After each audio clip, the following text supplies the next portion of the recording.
On voulait vous présenter les résultats du sondage qui a été fait auprès qui a été envoyé à tous les participants du forum. On a eu 44 réponses, donc à peu près 10% de réponses par rapport Donc, ça va si on enchaîne avec ça. Je vous présente grosso modo les faits saillants de la rétroaction pour que vous puissiez vous faire une tête là-dessus. Donc, euh, à peu près oui, 9 ou 10% de réponses. 9,1 à la question sur 10, quelle est votre appréciation du forum? Donc, les gens ont beaucoup apprécié en général. On a eu beaucoup de bons commentaires, là, de rétroactions positives, encourageantes. On voulait surtout aller chercher des rétroactions plus critiques ou des idées pour la suite des choses. Donc, c'était surtout ça le but de la rétroaction. Alors, des choses qui sont remontées par rapport au forum en particulier. Pour une prochaine édition, c'est plus de temps de pause. C'est sûr qu'on avait une journée assez chargée. On essayait de faire un maximum en peu de temps. Plus de temps d'échange de questions dans les ateliers, donc peut-être des ateliers d'une heure et quart, 1h20 ou d'une heure. Donc, plus ventilé et bonifié en vivant un forum sur 2, 3 jours. Donc, ça peut être une solution, éventuellement, de vivre un forum sur peut-être 2 jours ou même 3, mais ça nécessiterait une coordination assez importante pour l'hébergement, pour les gens qui viennent de loin. Célébrer l'Eucharistie, certaines personnes l'ont mentionné. Prévoir de l'hébergement et du covoiturage. Bon, ça demande la collaboration aussi des secteurs là, en eux-mêmes, là, pour le covoiturage en particulier. Que chaque kiosque puisse se présenter ou soit plus mis de l'avant. Donc, on avait prévu que chaque kiosque se présente à la fin de l'avant-midi. Finalement, avec les animateurs, on a choisi de faire ça plus court. Mais de fait, ça serait intéressant si les gens avaient un moment, peut-être 2 ou 3 minutes pour expliquer pourquoi ce serait intéressant d'aller les visiter. Ça pourrait donner plus de visibilité. Puis une feuille synthèse remise pour chaque atelier. Donc, si on s'y prenait plus d'avance, puis on serait plus exigeant, par contre, pour les gens qui animent les ateliers, mais leur demander de préciser leur contenu puis de l'envoyer d'avance pour qu'on puisse faire des feuilles synthèse. Ce serait une belle amélioration de fait pour une prochaine fois. Alors après, on demandait quel aspect les gens voulaient travailler ou voulaient explorer dans les prochains temps. Donc, je les classe par 4 priorités. La priorité numéro 1, qui est vraiment ressortie de façon très là, démarquée, c'est créer des ponts s'intéresser aux personnes éloignées de l'Église. Donc, ça va aller dans le sens d'une proposition qu'on va vous faire pour l'année prochaine à la fin de la rencontre. Ensuite, en priorité numéro 2, besoin de définir une vision, besoin de formation humaine et spirituelle pour les leaders. Donc, c'est sorti assez fort ça aussi. Transformer la culture paroissiale. Bon, donc ça, c'était tout le sens des ressources de coaching qu'on a présentées tout à l'heure pour ceux qui sentent un besoin d'être accompagnés là-dedans.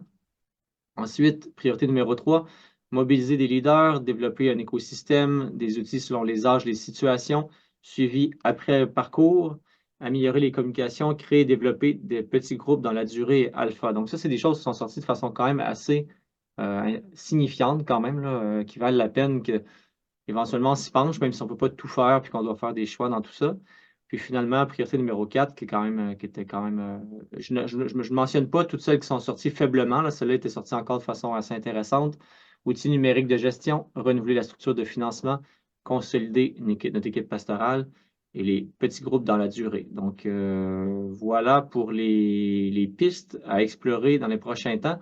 Il y avait 2 petites questions sur. Ouais, avant ça, les éléments qui ont été mentionnés dans les commentaires qui peuvent être intéressants à prendre en compte. Donc, vivre des rencontres régionales, cette proposition-là semble plus intéressée que de vivre du co-développement interparoissial. Ce qu'on appelle du co-développement interparoissial, c'est-à-dire des paroisses qui cheminent ensemble dans la durée sur une base régulière, qui se rencontrent, là, soit par Zoom ou en personne, pour faire état de leur avancement, de le renouvellement pastoral. Donc, peut-être que ça, c'est un niveau d'avancement qui est un peu trop poussé.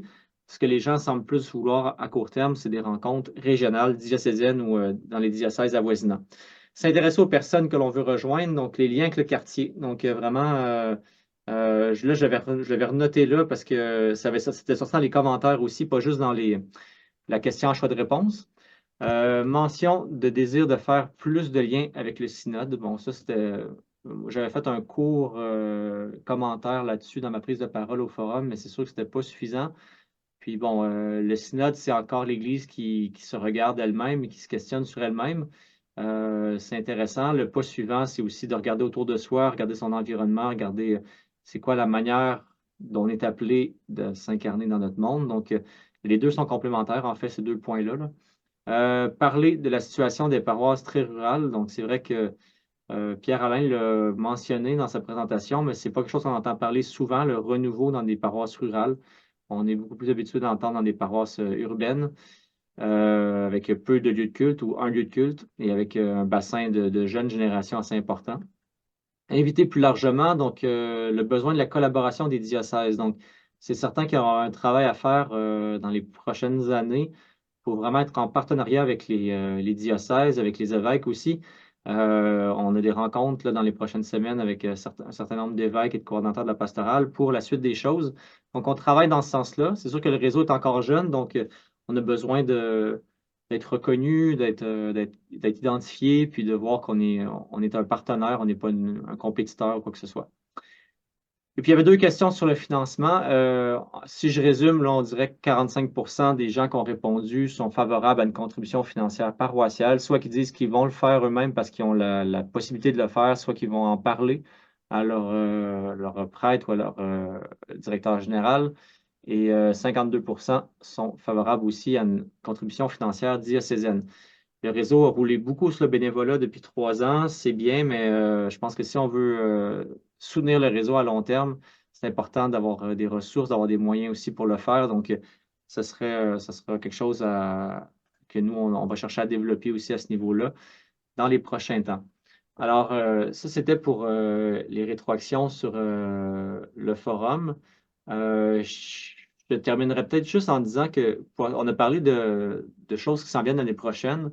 Ce que j'ai pensé suite à cette rétroaction-là, c'est qu'un élément qui serait intéressant à développer à partir de janvier, peut-être jusqu'à l'été, ça serait, je commence à réfléchir à ça, des webinaires ou des sessions de réflexion avec des personnes qui pourraient nous parler de la culture contemporaine. C'est quoi le monde dans lequel on vit? C'est quoi le monde post-chrétien? C'est quoi la société québécoise? Puis qui sont les gens qu'on veut rejoindre éventuellement? Qui sont les familles? Qui sont les aînés? Qui sont les jeunes étudiants? Tout ça. Donc, pour être capable d'avoir une vision claire des personnes qui sont devant nous quand on s'adresse à eux, quand on veut rentrer en relation avec eux. Donc, ça ne change pas fondamentalement, disons, une offre pastorale, mais ça change la manière de la présenter et de l'amener, et ça change tout la manière d'inviter. En fait, quand on est conscient parce que l'Évangile, ça s'enracine toujours dans un besoin chez la personne. Les gens qui n'ont pas besoin de rien, en général, n'ont pas besoin de Dieu.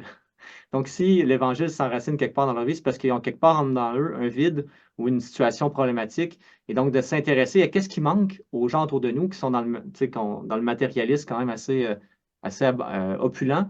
Il y a où le vide existentiel dans tout ça? Puis comment nous, on peut, comme Église, avoir une réponse à donner à ces gens-là dans le marché des religions et des nouvelles religiosités là, qui nous entourent? Donc, comment on peut être une offre attrayante et intéressante à côté du yoga, des arts martiaux, du développement interpersonnel, de tout ce qui nous environne. Alors ça serait peut-être un élément qu'on pourrait travailler comme réseau, étant donné qu'il n'y aura pas de forum en 2025, on va se donner un petit peu de break et surtout se donner du temps pour essayer d'implanter le changement, chacun chez soi. Puis on aimerait peut-être faire un forum en 2026. Donc, parce qu'on pense que ça serait le bon délai pour raviver les flammes puis garder un momentum. Donc, on ne tardera pas trop pour l'annoncer. On attend d'avoir des rencontres pour confirmer le lieu et la date, mais je pense qu'aux 2 ans, c'est pas, ça donne une cadence qui est viable aussi pour la petite équipe que l'on est, là.